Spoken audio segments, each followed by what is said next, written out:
আমাদের বাংলাদেশের একজন পরিচালক প্রযোজক আছেন যে শাকিব খানের ছবি বের হলেই ওনাকে দেখা যায়, ওনার ইন্টারভিউ চলে আসে ইউটিউবে। কেন জানেন? এটা আমি আরও 2 বছর আগেই বলেছিলাম।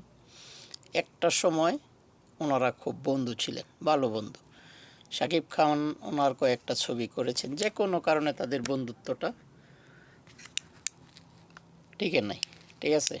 এখন ওনার জলে যতই জ্বলুক, আমি আরও 2 বছর আগে বলেছি, উনি আর কোনো দিন শাকিব খানকে ওনার ছবিতে নিতে পারবেন না, উনি যত কোটি টাকার মালিক হন।